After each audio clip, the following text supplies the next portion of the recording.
Nosso boa noite a todos, queridos irmãos, queridas irmãs.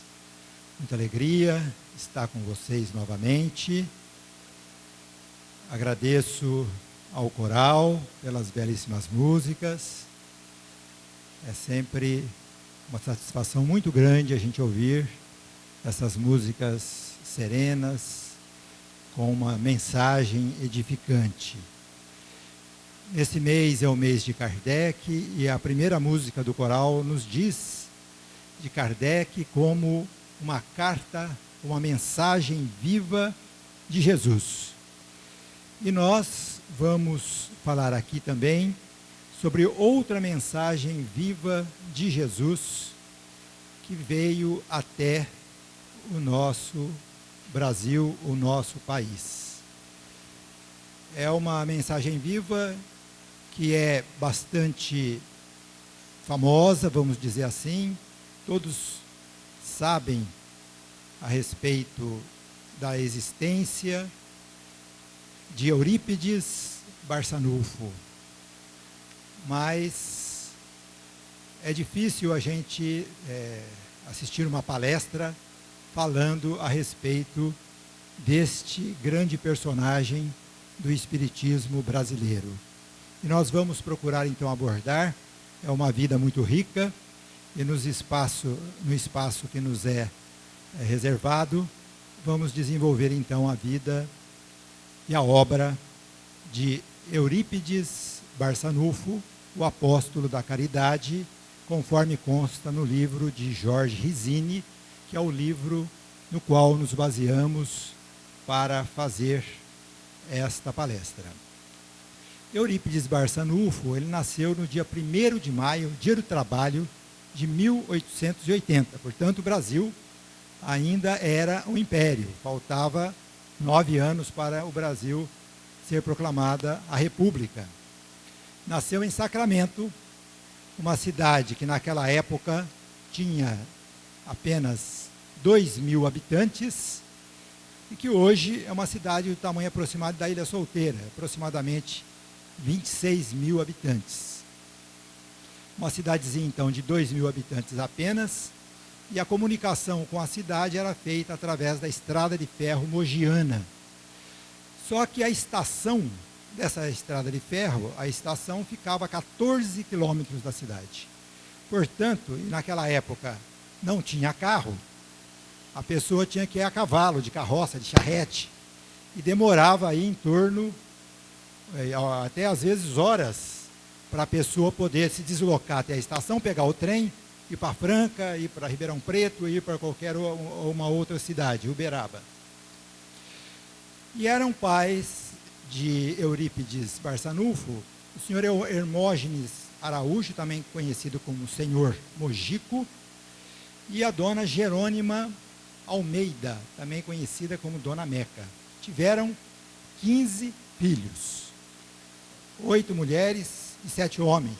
Eurípides Barçanufo, o terceiro. Nós já passamos, com 6 anos, aquele menino já demonstrava muita inteligência, já muito responsável, já ajudava o seu pai, que era gerente de um armazém de secos e molhados, chamado Armazém de Secos e Molhados, próximo à estação. E entregava as moedinhas de cobre, produto do seu trabalho, ele recebia de gorjeta, para sua mãe no final do dia. Depois a família mudou-se realmente para o centro de Sacramento. O pai, o seu Mojico, ele comprou uma loja de tecidos e de miudezas, e onde a família começou a prosperar mais. Aos 6 anos, ele já sabia ler e escrever. Foi à escola, mas ele demonstrava assim estar bem à frente das outras crianças. E algo que foi muito importante na vida desse menino foi a chegada a Sacramento do senhor Inácio Melo. O Inácio Melo, ele saiu do seminário. E segundo a biografia, ele saiu deprimido, triste, envergonhado do seminário. Não sabemos qual o motivo. Mas ele era uma pessoa muito culta, tinha estado muito tempo no seminário, era uma pessoa muito culta, sabia os clássicos da literatura, conhecia os clássicos da literatura, sabia muito bem francês. A gente sabe que naquela época, final do século XIX, a França era um país dos mais desenvolvidos, culturalmente talvez o mais avançado, e os livros melhores eram publicados em francês. E o Eurípides, o pequeno Eurípides, já acabou ficando muito amigo do Inácio, do seu Inácio, e a absorver todos os conhecimentos. Ele tinha grande avidez de aprendizado, e a sua cultura, o seu conhecimento, foi bastante aprimorado com esta amizade com o Inácio. Eles mantiveram essa amizade intensa, muito amigos, até a desencarnação do Eurípides Barçanufo. Então ele ficou com bastante cultura, e ele ficou com tanta cultura que o pai dele tinha muito orgulho dele, e entregou a educação dos seus irmãos, dos irmãos de Eurípides. O pai confiou ao pequeno Eurípides, inclusive dos filhos mais velhos. E o menino sempre foi crescendo, demonstrando sempre generosidade, demonstrando sempre respeito com os pais, com os professores, já demonstrando muito interesse por aquelas pessoas que eram mais pobres, e era sempre motivo. E a mãe dele tinha um problema, que ela sofria de deflexões nervosas. Quando ela tinha algum probleminha mais sério, ela desmaiava, caía, e o pequeno Eurípides ele ficou muito preocupado com esses ataques nervosos que a mãe dele sofria. E ele então começou a estudar livros até ligados à medicina, livros de homeopatia, para tentar resolver o problema da mãe. E resolveu, inclusive, fazer medicina. Chegou até, já estava mais jovem, a ir para o Rio de Janeiro, para ver a possibilidade de fazer medicina. Conversou com seu pai, mas quando ele foi conversar com a mãe, deu um daqueles ataques nervosos nela, passou muito mal, ele precisou atendê-la na sala, e ele resolveu desistir então do sonho de se tornar médico. Falou: eu não vou ser médico, eu não quero causar nenhum sofrimento para a minha mãe. E a família toda era católica, e o Eurípides ajudava o padre Paixão nas missas aos domingos. E ele foi crescendo, chegou na adolescência, e ele era muito preocupado em passar a cultura que ele tinha para o povo, que muita gente naquela época era analfabeto. Havia pouca cultura, poucas escolas. E ele, juntamente com amigos, com em torno de 14, 15 anos, ele foi um dos fundadores do Grêmio Dramático Sacramentano, que era um grêmio para apresentar, para promover peças teatrais. E o grupo, então, do Eurípides, o grupo desse grêmio, apresentou várias peças de teatro, inclusive peças de Shakespeare, Tasso e outros grandes autores famosos que deixaram peças de teatro e da literatura. Ele não tinha 18 anos ainda quando ele abriu uma farmácia homeopática, farmácia de homeopatia na sua própria casa. Isso com menos de 18 anos. Aos 20 anos, ele foi um dos fundadores da Irmandade São Vicente de Paula, que era uma irmandade católica. Ele era muito católico, e ele então fundou, juntamente com outros companheiros, inclusive com o padre, ele fundou a Irmandade de São Vicente de Paula.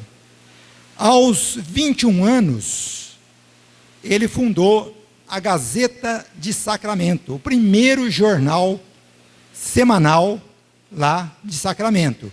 E nesse jornal ele começou a escrever artigos, dar artigos de interesse da comunidade.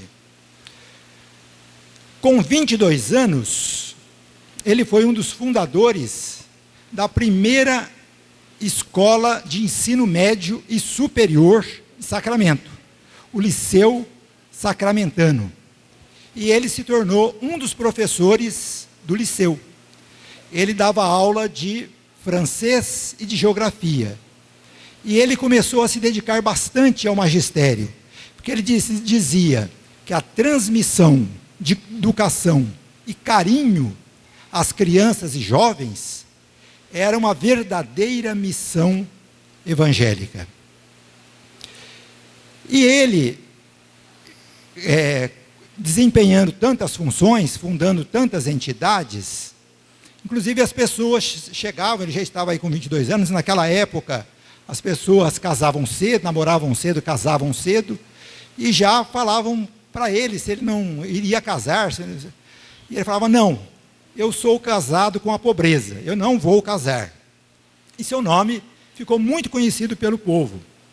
E os políticos, como ele era uma pessoa muito popular, que prestava várias atividades aí na cidade, então falou que sabia que ele era poderia ser uma pessoa bom de voto, que se ele se candidatasse para vereador, provavelmente ele iria ganhar, mas ele não queria.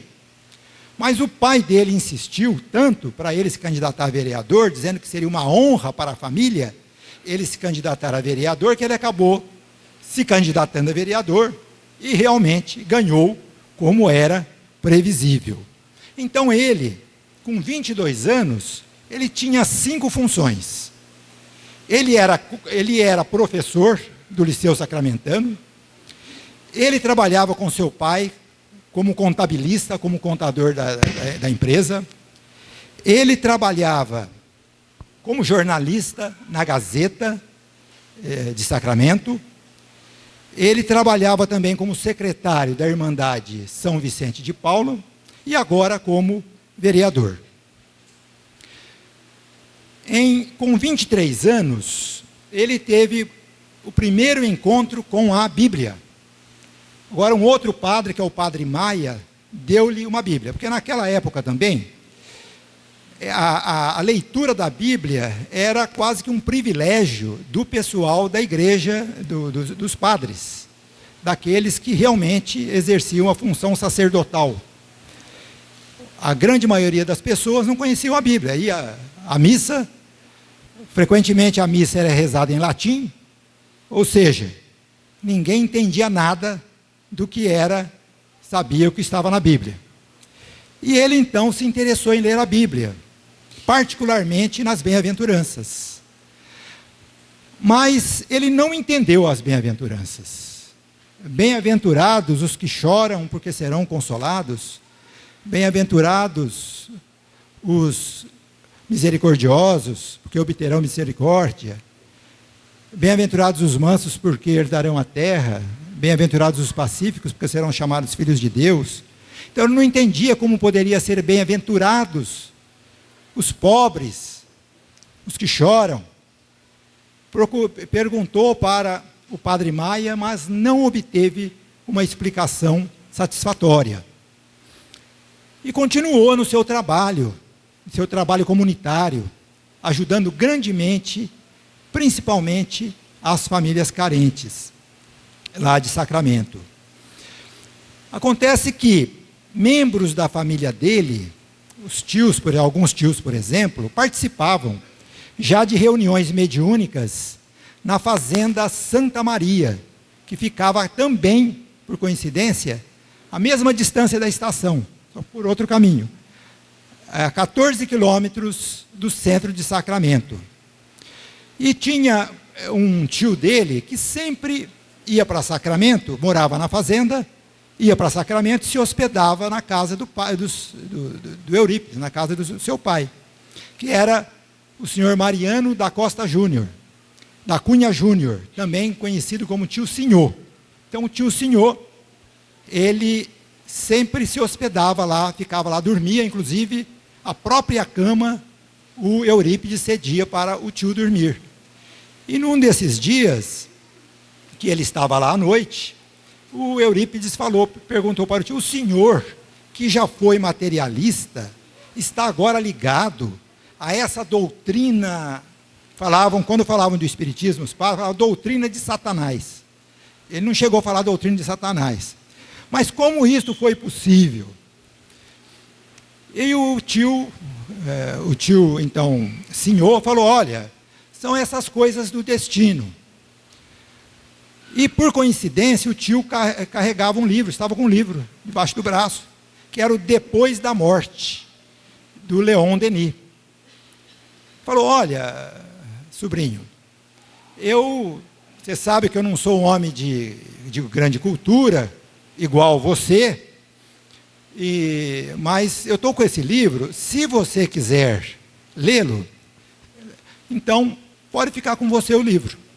Então ele pegou o livro, Depois da Morte, e na frente do tio, ele leu a dedicatória que o Leon Denis fez, que era dirigida aos nobres e grandes espíritos.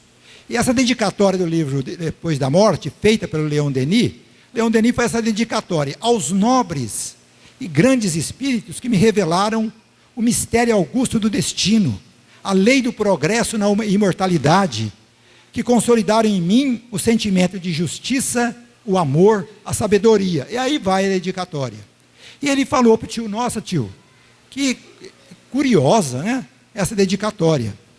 E ele passou a noite lendo o livro. E ele se surpreendeu com os conceitos que existia no livro. Os conceitos filosóficos sobre a vida e sobre a morte. O destino do homem, que agora, pela leitura do livro, de acordo com o livro explicava, não mais lhe parecia algo nebuloso. O livro, segundo ele, tinha uma lógica de ferro. Era uma revelação verdadeiramente fantástica. No outro dia, ele foi conversar com o tio e falou do tio, ele ficou realmente maravilhado, que tinha coisas ali que ele nunca esperava encontrar, a profundidade daquilo que estava contido no livro. E o tio então o convidou para ir participar da sessão espírita, de uma reunião espírita, de uma reunião mediúnica. E ficou então agendado para a próxima semana. Então, na sexta-feira da Paixão de 1904, ele foi então à Fazenda Santa Maria assistir a primeira reunião mediúnica da vida dele. E aquela época era muito raro, né, gente? O espiritismo estava começando. No Brasil, não existia quase nada. A religião católica dominava mais de 95%, pelo menos, né, da crença das pessoas que proferiam essa religião. Então, logo que começou a reunião, o tio Senhor, o próprio tio dele, ficou mediunizado, e Bezerra de Menezes, lembrar que Bezerra de Menezes desencarnou no ano de 1900, portanto fazia apenas 4 anos, e o Bezerra então fala para ele da seguinte forma: enfim, Eurípides Barçanufo, você está entre nós, louvado seja Deus, alegre-se meu filho, porque sua hora é chegada. Há entre nós um espírito de elevada hierarquia que deseja lhe falar. Eu devo me retirar. E o Eurípides Barçanufo e o Bezerra de Menezes então se retirou. E o jovem, né, tinha apenas 24 anos incompleto. Ele pensou: quem será? E o espírito já respondeu através do médium: seu espírito protetor. E mentalmente ele perguntou novamente: como que é seu nome? Vicente de Paulo. Aí ele, Vicente de Paula? Será o São Vicente de Paula? Falou, sim, São Vicente de Paula. Foi assim que eu fui chamado na minha última existência. E eu e você, Eurípides, somos amigos de outras vidas. Você já foi na França, você já foi médico, você já foi professor e você já foi religioso. E nós já tivemos várias vidas juntas. Existe também uma revelação que está no livro de Corina Novellino, Eurípides Barçanufo, O Homem e a Missão, que diz que Eurípides Barçanufo, esse espírito, viveu na época do apóstolo João Evangelista. Ele foi educado também, por coincidência, por um personagem chamado Inácio, esse Inácio que o educou, e esse Inácio fazia pregações ali no começo do cristianismo, pregações sobre os ensinamentos de Jesus. E quando o Inácio faltava, aquele que era o espírito do Eurípides Barçanufo, fazia preleções no lugar dele.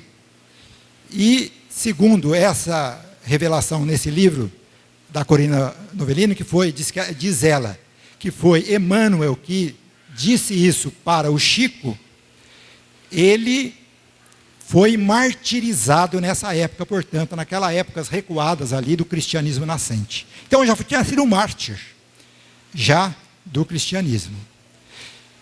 E, então, o mentor, Vicente de Paula, fala, e agora, você tem uma importante missão a realizar no Brasil.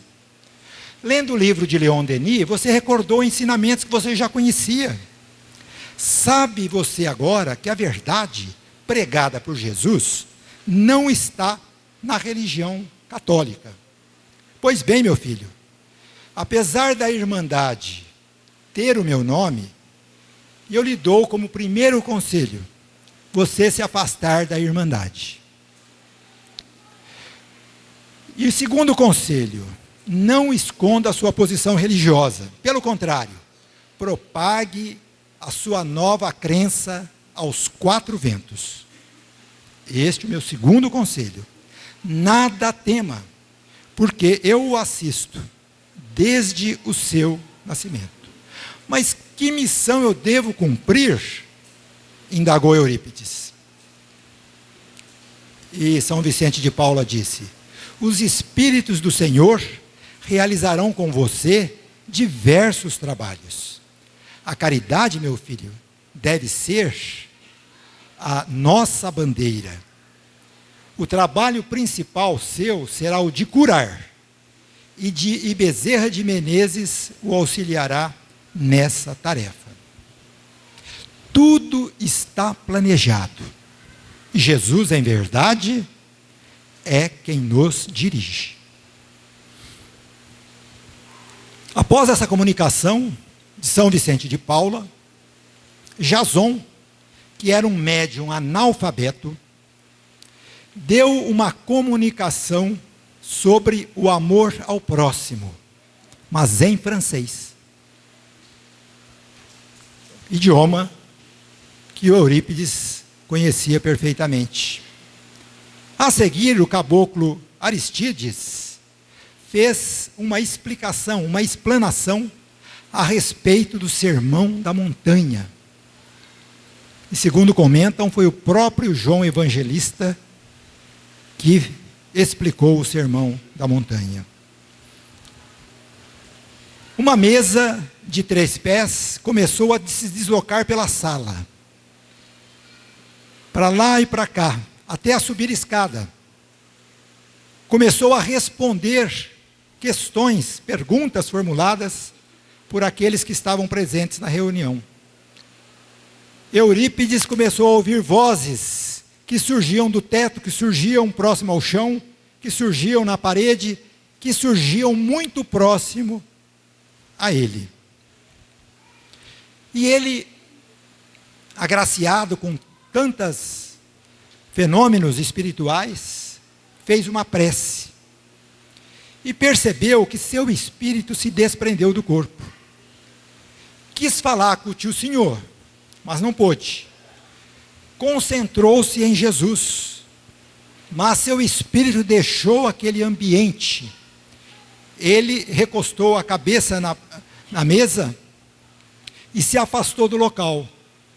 E segundo consta, ele foi num local espiritual de grande elevação, que ele não mencionou por humildade. Não contou a ninguém. Então, nessa noite, já se evidenciou vários dons mediúnicos no menino, no rapaz Eurípides. Vidência, audiência, efeitos físicos, bicorporiedade também.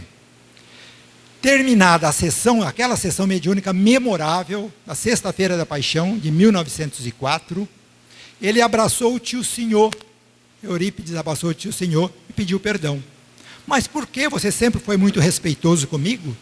Por que pedir perdão? Não, tio, é que eu, mentalmente, eu te condenei porque você resolveu adotar o espiritismo como crença. Então eu peço perdão pelos meus pensamentos.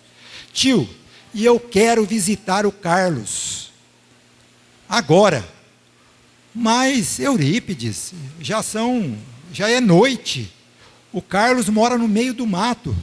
Nós vamos precisar caminhar 2 quilômetros no meio do mato para chegar até a cabana onde ele mora. Não, tio, mas eu preciso ir lá hoje ainda. E lá, diante da insistência, foram os dois com o lampião a querosene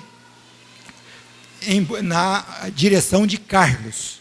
Quando o Carlos viu que bateram à sua porta, ele ficou assustado. Morava num casebre. E ele estava com lepra. Eurípides foi-lhe transmitir palavras de conforto, falou do Evangelho, e o abraçou e o beijou.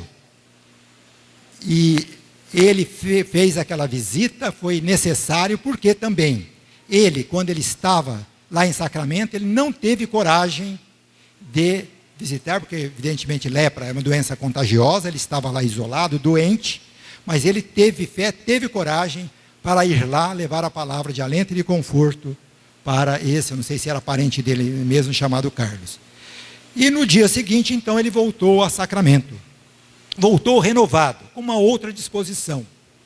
Primeira providência, ele pegou os documentos da Irmandade São Vicente de Paula e ele era secretário, e foi entregar ao padre Maia na igreja matriz.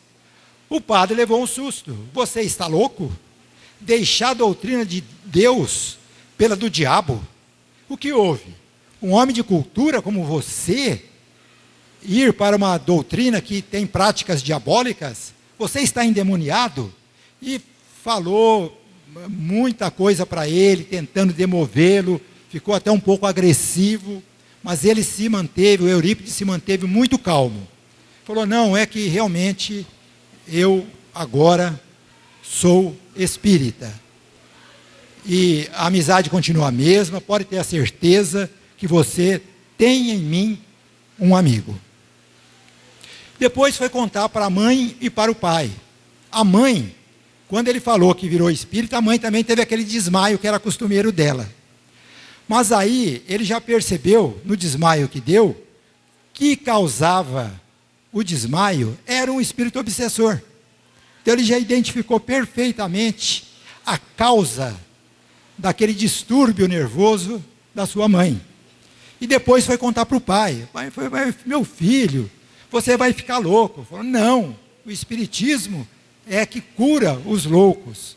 Mas o pai e a família acabou aceitando, e o pai depois, se alguém viesse falar mal do filho, porque o filho foi para o espiritismo, o pai não gostava de maneira alguma. E ele então, vocês observem que naquela época, gente, não existia praticamente nada do espiritismo.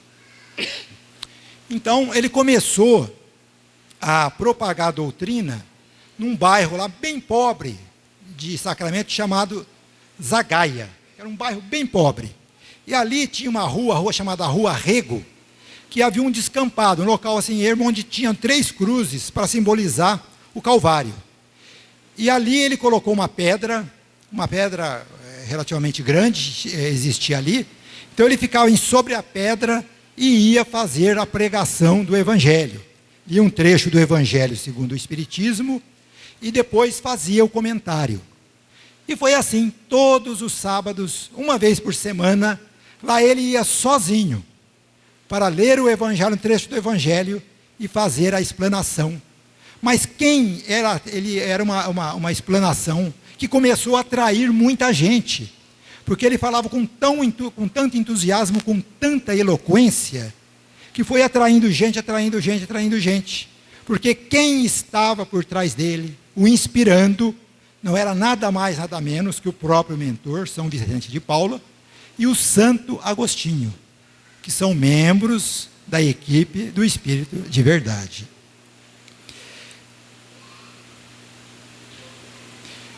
Os padres começaram a ficar incomodados, porque foi aumentando a cada semana e aumentando o número de adeptos.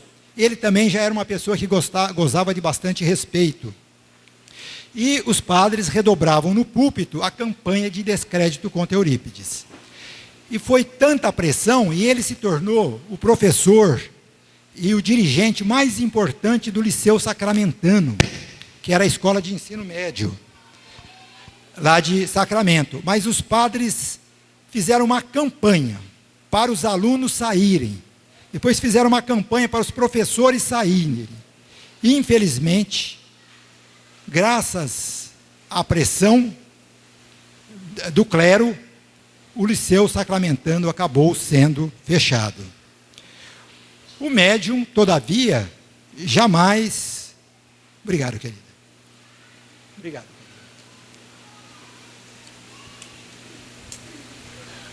O médium, todavia, jamais erguia a voz contra qualquer um dos seus opositores. No dia 27 de janeiro de 1905, portanto, ele tinha 24 anos e meio, vamos dizer assim. Então ele fundou na sua própria residência, na Rua Visconde do Rio Branco, lá em Sacramento, um centro espírita com o nome Grupo Espírita Esperança e Caridade, atendendo à sugestão do espírito Bittencourt Sampaio. Esse espírito Bittencourt Sampaio trabalhou muito pela união do movimento espírita um pouco antes, né? Então, um espírito de grande elevação também espiritual. Eurípides foi eleito presidente do centro, o seu irmão, olha o nome do irmão, o Atercides Willon, secretário. Observem que o pai era Araújo, sobrenome, a mãe era Almeida. E ele era Barçanufo. O pai não colocou o sobrenome de família em nenhum dos filhos, porque achava que se um ficasse famoso, poderia prejudicar os outros, trazer algum desconforto para os outros. Então ele não colocou nome, os nomes mais estapafúrdios ele colocou. E do grupo, então, espírita, Esperança e Caridade, toda a família fazia parte, inclusive seus pais. Com a autorização do pai, o pai já estava numa situação financeira melhor, ele ampliou a farmácia, chamada Farmácia dos Pobres, que ficava no fundo, ao lado do seu quarto.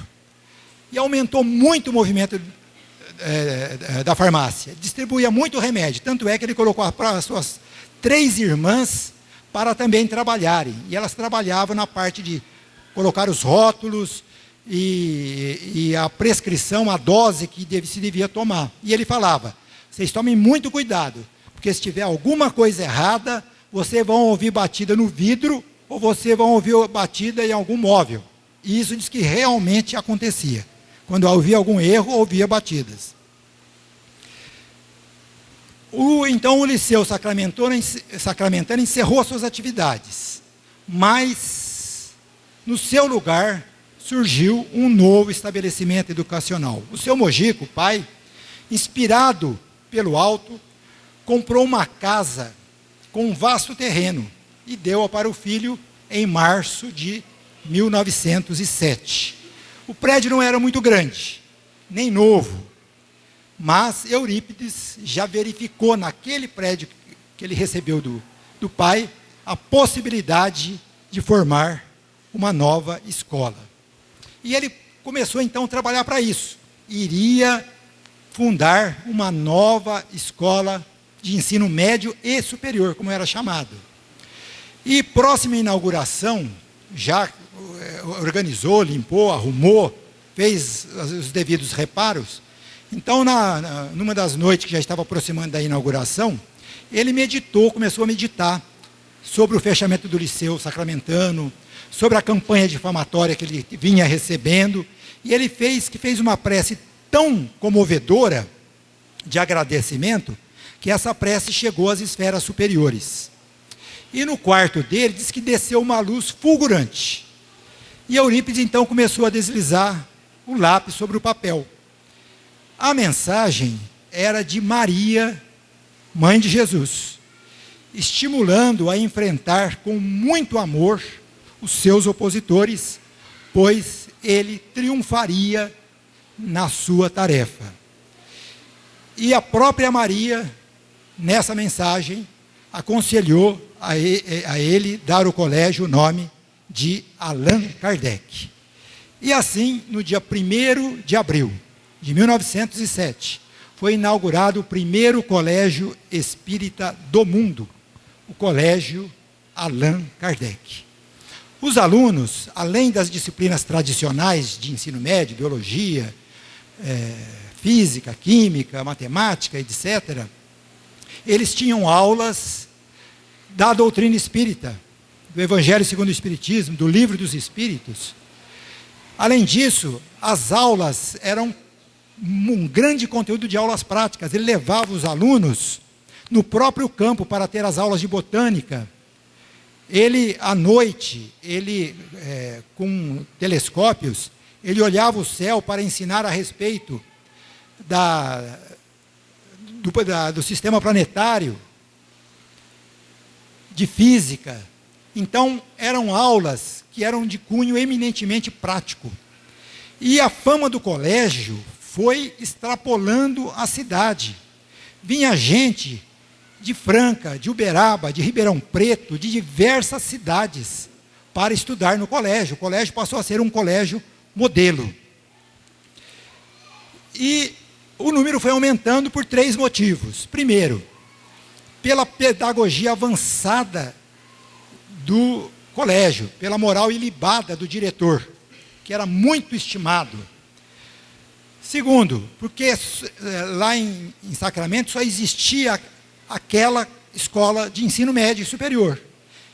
E terceiro, porque só quem podia pagar que pagava. Quem não podia, estudava gratuitamente. E a grande maioria não podia pagar. Então ele franqueava o estudo. Então ele continuava nas suas pregações evangélicas, na visita aos casebres, levando remédios, levando alimentação para as famílias carentes.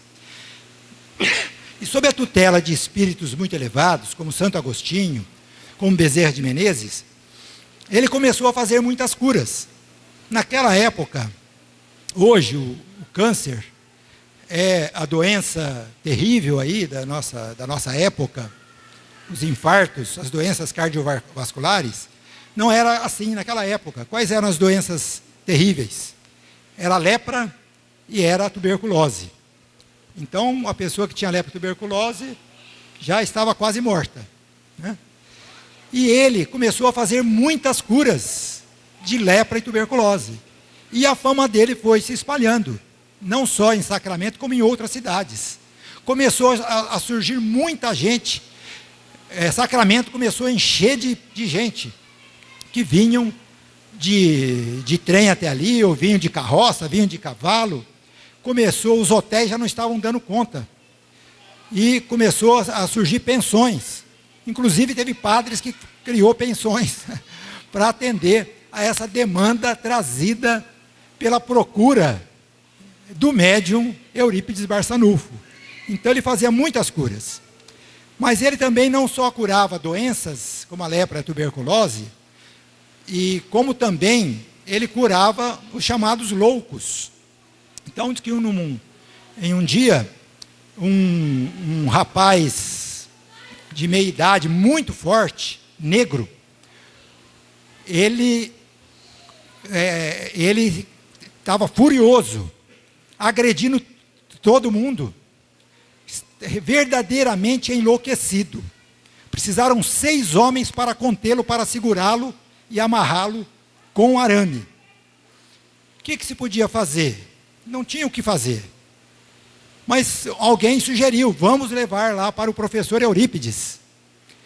E levaram, então, até já o colégio Allan Kardec, onde ele já tinha feito no porão salas com grades, e para até fazer a contenção, caso fosse necessário, e até para abrigar pessoas que tinham esses problemas obsessivos muito sérios. Então, diz que foram chegando com o rapaz, segurando firmemente, esse rapaz negro, e ele só falava, olha a faca, olha a faca, olha a faca, né? Ele costumava realmente agredir com a faca. E foi chegando e o Eurípides foi se aproximando e falou, não pode soltar. Professor, o senhor está louco. Ele vai te agredir, não pode soltar, pode soltá-lo. Desamarraram, ele foi chegando perto, o Eurípides simplesmente olhou para ele, disse que ele já foi se acalmando. Eurípides deu um passe, pegou ele pelo braço e levou-o lá no colégio, lá no porão do colégio Allan Kardec. Outra vez foi Pedro, diz que existia um rapaz chamado Pedro, que era um verdadeiro louco. O que ele fazia era escrever com carvão nas paredes das casas. Tinha uma parede branquinha dando sopa, ele escrevia o nome dele, Pedro, ali. E ele gostava de fazer versinhos também. Diz que versinho tudo sem graça, né? Que não tinha nenhuma beleza, nada. Mas quando ele ficava enfurecido, precisava chamar os soldados para contê-lo. E numa dessas oportunidades ele ficou enfurecido em frente à prefeitura. E estava enfurecido, os soldados não estavam conseguindo contê-lo. Lembraram-se também de chamar o professor Eurípides. O professor Eurípides veio e, novamente, ele se acalmou e foi levado também lá para o colégio, para o porão do colégio, e assim ele fazia o tratamento com passes, com água fluidificada, fazendo reuniões mediúnicas, fazendo reuniões no próprio salão do colégio. E ele, frequentemente, às vezes ele estava dando uma aula, de repente, parece que ele ficava parado, paralisado. Ficava alguns minutos paralisado ali na frente, com a aula interrompida. E aí verificavam que ele tinha ido em um local, feito uma cura e às vezes até um parto, e voltava. Então isso era muito comum acontecer, segundo os relatos dos seus alunos. Em 1913, já pulando um pouquinho, ele já estava há 33 anos de idade, ele viu-se obrigado pela primeira vez a defender publicamente a doutrina espírita, que foi atacada no jornal, na Gazeta de Sacramento, e foi também atacada na igreja. Na igreja, ele escreveu, no jornal, ele escreveu um artigo para defender a doutrina. E os padres convidaram um padre de Campinas, que era o diretor do Colégio Salesiano de Campinas. Diz que ele era um notável pregador, um excelente polemista, com uma grande cultura da Bíblia, dos Evangelhos. E ele foi chamado a Sacramento, a convite dos padres, com o objetivo: destruir com a poderosa dialética, com sua poderosa dialética, a influência de Eurípides Barçanufo e a influência do Colégio Allan Kardec. E ele chegou então apoiado por uma publicidade muito grande. E assim, no domingo, na missa, lá ele estava. Quase toda Sacramento estava ali para assistir à missa e depois ouvir a pregação do padre Iag. E ele realmente criticou muito a doutrina espírita, falando que não era religião, que era uma doutrina que era ateísta, que sequer era religião, que não era ciência, não era filosofia, não era nada disso, que se baseava em práticas diabólicas. Criticou a doutrina e deixou para o final críticas terríveis também ao professor Eurípides Barçanufo. E fez um desafio para que o Eurípides debatesse em praça pública com ele, para que pudesse rebater todas as críticas que ele estava fazendo. E assim foi feito. As pessoas que conheciam Eurípides saíram da missa, né? Já foram correndo falar para ele. Olha, ele falou isso, e não precisa, se preocupa não, porque eu assisti a pregação. Então ele, como tinha bicorporiedade, ele assistiu em espírito a pregação e as críticas do padre Iag. Falou, olha, eu por mim, eu não iria participar não, mas como a doutrina foi vilipendiada, eu aceito sim o desafio. E aí estabeleceram as regras. E tinha uma pessoa que era um coronel da Guarda Nacional e presidente da Câmara dos Vereadores, que se concordou em ser o mediador. E nas regras estabelecidas, cada um, o padre Iag falaria 30 minutos, depois Eurípides Barçanufo mais 30, mais o padre mais 30, e mais 30 seria encerrado com Eurípides. Então, o padre usou, no dia marcado, que era um domingo, que tinha mais de 2.000 pessoas, quase toda a população, porque não só de Sacramento, como de outras cidades da região, vieram também para participar, tal foi a repercussão que trouxe. E, então, o padre começou, então, a fazer, durante 30 minutos, tentou mostrar que o espiritismo não era religião, não era filosofia, e etc., aquilo que ele já havia falado. E o Eurípides, as pessoas se entreolharam, e chegou a vez do Eurípides. Então ele cumprimentou o padre, cumprimentou os presentes, até pediu as bênçãos de Deus para todos, coisa que o padre não havia feito, pediu a proteção para o padre Iag, e começou então a falar. Mas as frases fluíam de sua boca vertiginosamente, cheias de sabedoria e bondade. E mais, as frases todas eram entendidas, inclusive pelas pessoas mais simples. Então, todos os andaimes que foram construídos pelo padre Iag foram sendo desmontados, frase por frase, todas. E o padre, quando começou a segunda parte, ele já não sabia mais o que falar. Tentou falar. Quando Eurípides, na sua segunda colocação, falou, ele realmente explicou que o espiritismo era religião, era ciência, era filosofia, que era uma religião sim, e deu todos os argumentos e convenceu amplamente toda aquela população que estava ali presente. E ele estava como que transfigurado, porque ele foi muito auxiliado pelos espíritos. A multidão aplaudiu e quis carregá-lo em triunfo pelas ruas da cidade. Mas o médium pediu calma e, rodeado pelos parentes e amigos, se dirigiu para a sua casa. Em 1918, ocorreu uma gripe, era a gripe espanhola, e essas gripes eram realmente terríveis.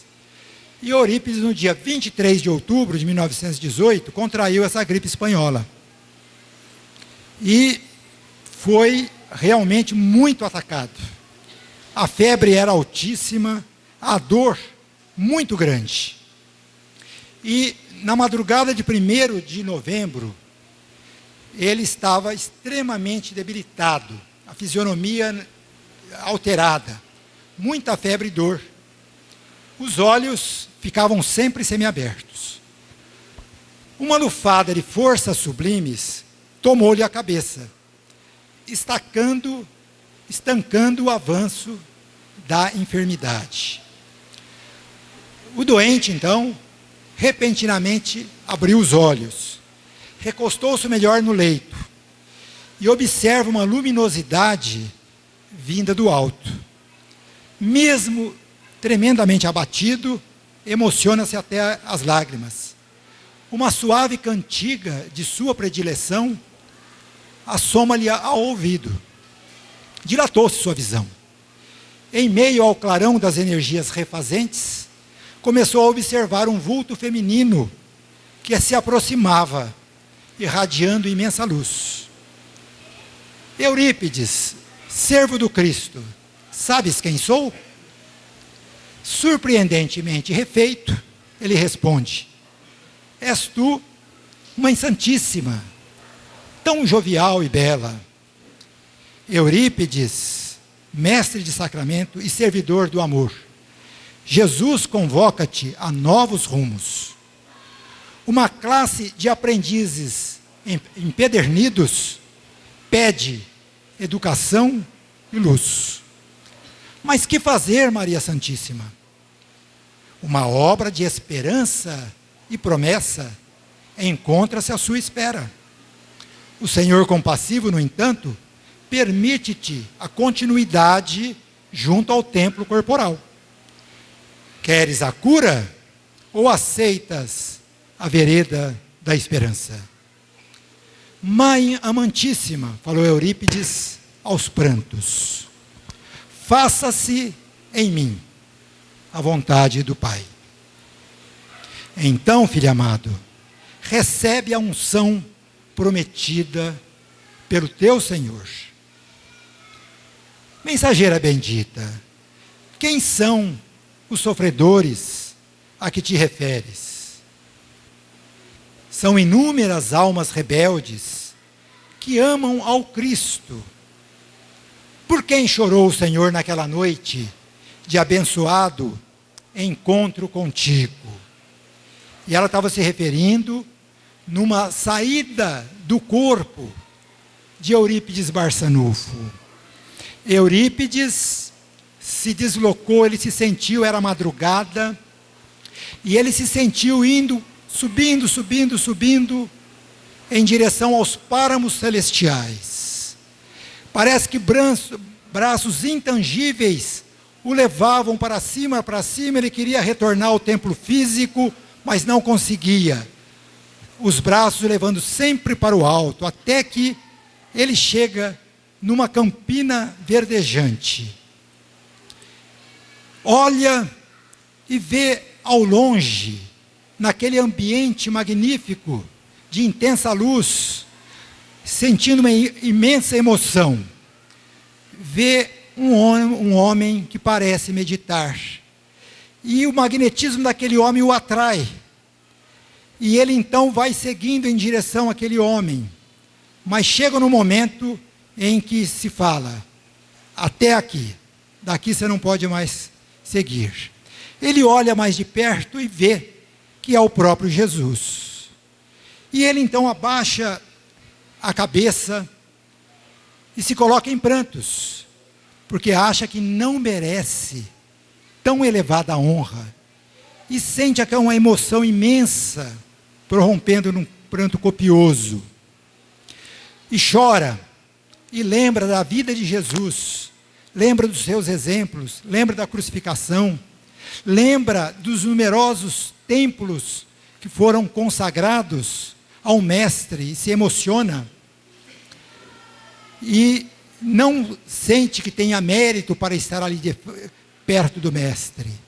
Mas ele então levanta o rosto e percebe que o Mestre está chorando. E ele então recobra a coragem e fala: Mestre, por que choras? Mas o Mestre continua na mesma atitude contemplativa. E ele eleva a cabeça novamente e fala: mestre, o senhor chora pelos descrentes do mundo? E o mestre então responde: não, meu filho, eu não choro pelos descrentes do mundo. Eu choro por aqueles que conhecem o meu evangelho, mas não o vivenciam. E ante essa resposta, parece que a resposta, quando deu essa resposta, ele sente quase que uma dor, sente quase que uma sombra, e se vê descer, saindo daquele local sublime, desce e aporta novamente ao seu corpo físico. E ele não mais dorme naquela madrugada, do qual agora ele se recorda. E ele não contou para ninguém esta experiência que ele teve com Jesus. E a mãe, Maria, então o lembra. Os sofredores são aqueles que conhecem o Evangelho de Jesus, mas não o praticam. E Maria então continua: estes serão teus novos filhos, doravante serás o apóstolo da esperança, darás conforto educativo aos cristãos de todos os tempos, que foram atingidos pelos encantos da negligência e pela tirania da ilusão. Maria afastou-se e surgiu à sua clarividência o espírito Bezerra de Menezes. Não contendo mais a emoção, Eurípides chorou como criança. O velho paladino do Cristo, Bezerra, o abraçou, estendeu os braços. Um abraço amoroso e com incomparável leveza e naturalidade. Barçanufo desprendeu-se do corpo, como se deixasse uma veste de panos. A testa empapada de suor lívido decretou-lhe falência instantânea. Eram 6 horas da manhã do dia 1º de novembro. Eurípides Barçanufo tinha 38 anos. E hoje, conforme os relatos que temos, ele é o dirigente do Hospital Esperança, que tem recebido numerosos espíritas, que têm chegado ao mundo espiritual em situação de grande perturbação espiritual. E ele tem ajudado e enviado mensagens de consolo e esperança, inclusive uma mensagem de 1983, no qual ele conclama o povo brasileiro a não perder o ânimo, a ter coragem, fé e esperança nos nossos destinos e no destino de nosso país. Que Jesus nos envolva em sua paz. Obrigado pela atenção.